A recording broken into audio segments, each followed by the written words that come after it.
ปั่นแล้วบ่ตัวนี้ไปเลยสักเลย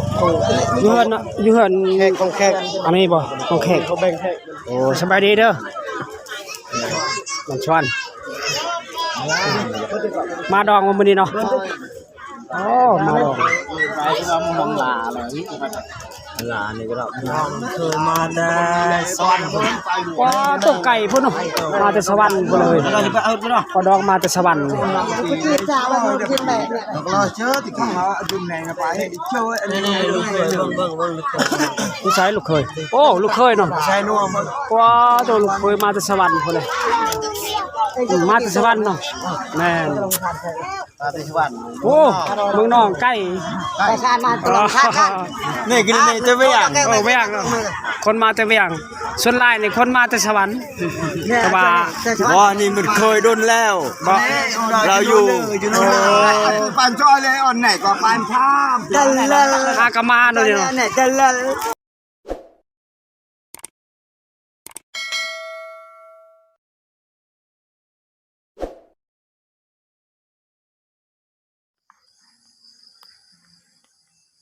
สวัสดีหรือสวัสดีพ่อแม่พี่น้องเบิร์ดทุกคนยินดีต้อนรับเข้าสู่2เบาลิงสนบทเอาเบาลิงก็มีโอกาสของในสนบทก็ว่าได้ยินเสียงพระเจ้าได้เฮ็ดที่ของประเพณีแต่งดองอังวันกับบ่ฮู้เทื่อเนาะพ่อแม่พี่น้องแต่มื้อนี้ก็ให้รับเบิ่งรับชมนำกันจังใดกับฝากติดตามนำกันทุกคนนะมื้อนี้ก็คือเบาลิงก็ถ่ายคลิปถ่ายวิดีโอเปิดคลิปอยู่ในหมู่บ้านแห่งหนึ่งชนบทคือเก่าได้จังได้ครับติดตามทุกคนอันนี้คือขั้นตอนบนเขาเจ้าได้ต้มขนมข้าวต้มของวิถีชีวิตในชนบทคือขั้นตอนเขาเจ้าได้ผิดของประเพณีก็คือเด่นนี้ได้เพราะว่าเขาเจ้าได้งานดองงานแต่งแต่หมู่บ้านนี่เขาเจ้าได้ต้มนี่เพราะว่าบาลิงก็ผมมีโอกาสของอัปเดตให้พี่น้องได้เบิ่งภาคส่วนนั้นแล้วเขาเจ้าได้หมู่ยังต่างๆเพราะว่าส่วนหลายเขาเจ้าได้รับเคยเลยของหมู่บ้านนี้เขาเจ้าได้รับเคยรับแขกมาแล้วอันนี้แม่นบ่เพื่อนเขาเจ้าได้มันลองวันส่วนนี้ยังบ่ทันได้มาเพราะว่าเคยกับส่วนหลายโอ้หลายไก่ดิเห็นบ่อันนี้เป็นไก่ของหมู่บ้านเขาเจ้าได้หับของขั้นตอน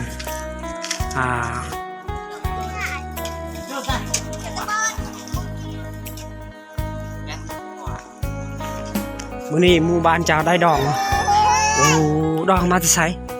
ดองหมู่บ้านเดียวกันโอ้บ้านเดียวกันพอมื้อนี้ดองก็บ่ค่อยได้มาเพราะว่าดองบ้านเดียวกันแต่เขาเจ้าก็คือตอนนี้ก็บ่ทันได้มาเด้สบายดีหุ่นนาโอ้เพราะว่าเขาเจ้าได้เตรียมการเฮ็ดอาหารแล้วก็งัวควายได้ขั้นตอนบอกงัวควายแล้วก็เจ้านี่ปั่นหมู่บ้านเด้เพราะว่าเฮ็ดของประเพณีมันก็แตกต่างแต่ว่าเขาเจ้าได้ปั่นคือเก่าอันนี้มันมีโอกาสมื้อนี้ก็เมื่อคืนนี้สลายแถวนี้ฝนสิตกเลยทุกคนเพราะว่าฟ้าฝนนี่ก็โดนทุกคนเลยพอตกมื้อนี้ก็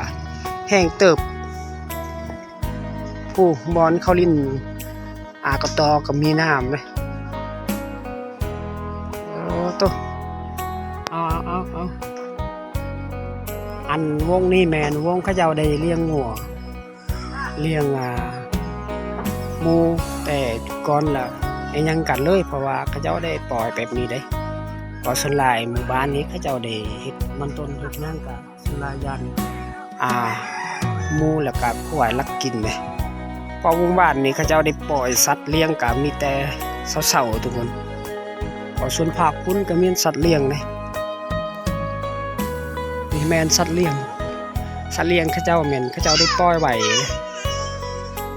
โอ้ตัวเอา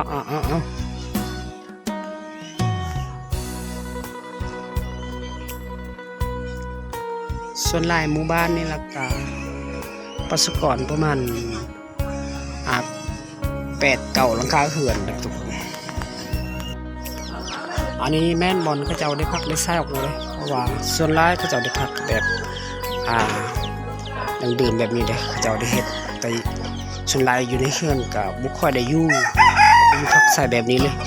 เพราะว่าคนหลายทางเคมาแล้วก็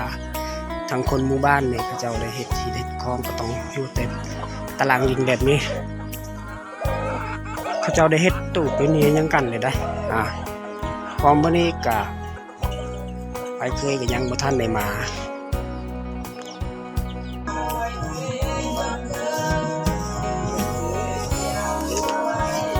ตอนนี้กำลังเขาเจ้าได้เฮ็ดอาหารการกินงัวขมอบในหมู่บ้าน2ขา2ขาบ่ได้2ขาแล้วก็ที่บอนเขาเจ้าได้ตำข้าวปุกได้พอฮิตของประเพณีของเขาเจ้ามันต้องมีตัวนี้ล่ะ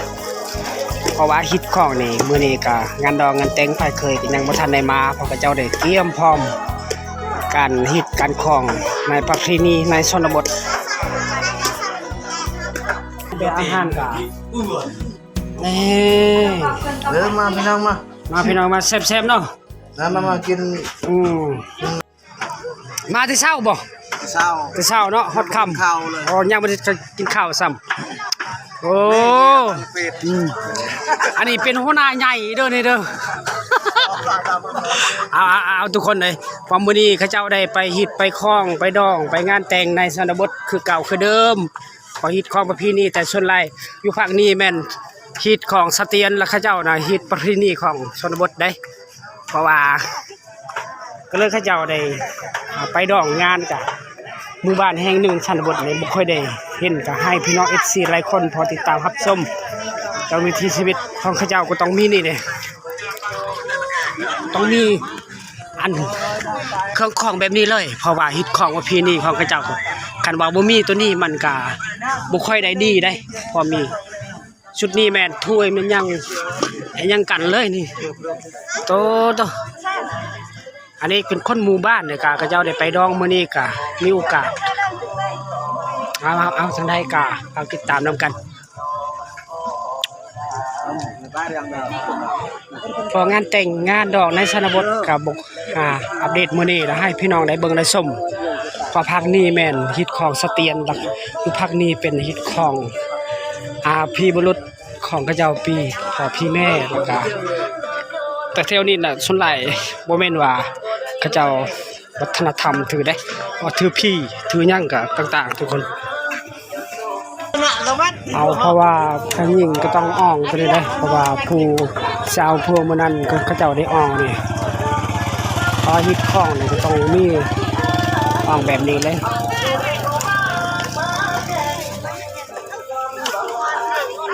ฮิตของในชนบทต่างๆเลยทุกคนเขาก็เจ้าได้อ่องยัง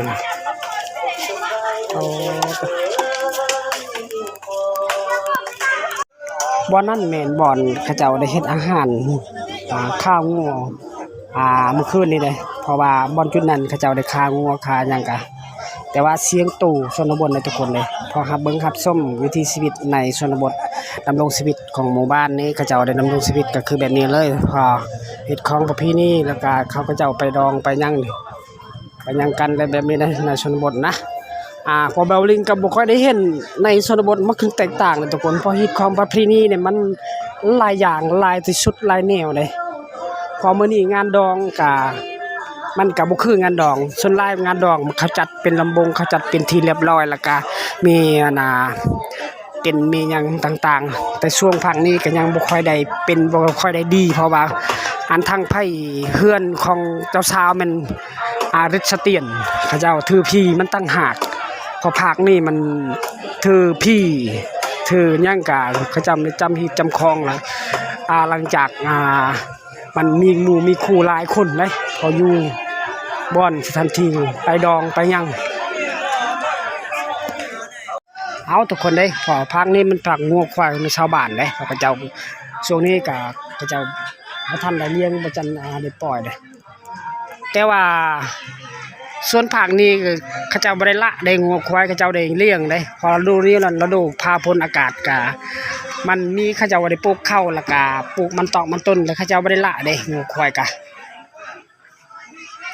หมู่บ้านนี้หมู่บ้านนี้เขาเจ้าได้เลี้ยงหมดทุกคนเลยพอจุดภาคนี้แม่นภาคเขาเจ้าได้เฮ็ดอาหารคือกันพอพวกนานาคริสเตียนเขาเจ้าได้แบ่งปันแล้วเขาเจ้าได้เฮ็ดเอาอยู่ภาคนี้ไปทุกคนเลย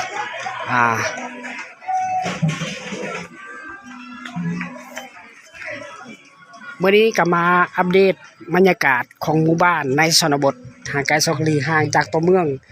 ประมาณ4 กิโลเมตรละ400 เมตรใดเอาจังได้ก็ฝากติดตามทุกคนนะวันนี้ก็เลาะชนบทเลาะวิถีชีวิตในหมู่บ้านแห่งหนึ่งในสปป.ลาวอ้อมเขตอ้อมข้างเขตนี้เป็นเขตเมืองนองเขตสวรรณเขตเด้พอเขตเมืองนองนี่เขาเจ้าได้เบาลิงกับฮากามาเตเมืองกะลึมแข่งสิกองแข่ง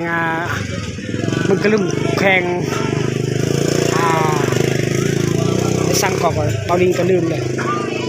แข่งสารวันแถวเมืองตัวเองมื้อนั้นก็อัปเดตของเมืองตัววิถีชีวิตของเขาเจ้าได้ปลูกเหล้าข้าวเหล้ายั่งก็คือดังเดิม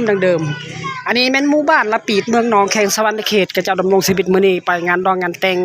ในหมู่บ้านชนบทเขาเจ้าได้เฮ็ดคลองเพราะนั้นอันสาวแก้วมื้อนั้นคอยอัปเดตเพิ่นก็เอาเมียอยู่นี่แหละมื้อนี้ก็เฮ็ดดองเป็นที่เรียบร้อยเฮ็ดดองอังบ้านเงินคำก็สิ้นช็อตก็บ่ค่อยได้เป็นบ่ค่อยได้ฮู้ว่าเพราะว่าสุค่อยก็ถามบ่ได้เขาเจ้าเนาะบ่เฮ็ดของพิธีของมันแตกต่างเลยทุกคนนะเอาจังได้ก็ฝากติดตามทุกคนเด้อจุดนี้เลยเขาเจ้าได้อยู่ได้พักเสา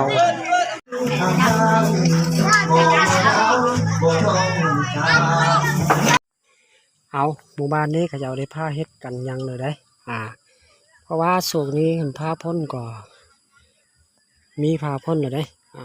อันนี้เป็นพื้นไผ่เขาเจ้าได้กองไว้แหละอยู่ในตารางยันมันเปียกอันยังเลยนะอันนี้อยู่เขตชนบทเลยพอเขาเจ้าได้เคยได้มาได้เที่ยวชมมื้อนี้ก็มีโอกาสปั่นแล้วบ่ตัวนี้ไปแล้วจักเลยอยู่เฮือนแขกของแขกอันนี้บ่ของแขกเขาแบ่งแขกโอ้สบายดีเด้อมันชวนมาดองมื้อนี้เนาะโอ้มาดองไปที่ว่ามึงลาแล้วลานี่ก็เคยมาได้สวรรค์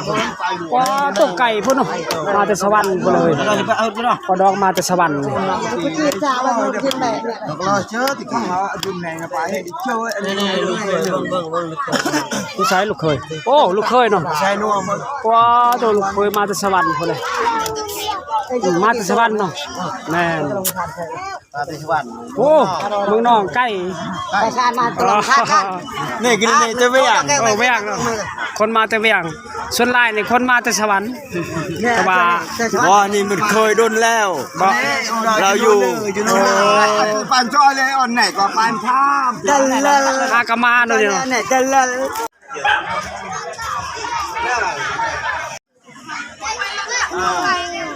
ชิบชาวจุดนี้บอลจุดข้าเจ้าได้แต่งครัวโปกินเด้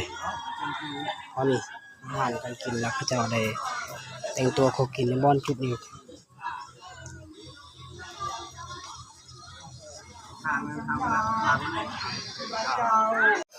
เพราะว่าข้าเจ้าบ่มีเฮือนบ่มีศาลเพราะว่าเข้าแบบเขาสิให้แบบนี้เลยพอเฮือนศาลเพิ่นก็บ่ค่อยได้มีทุกข์ยากมันเป็นคือบ่าคือว่า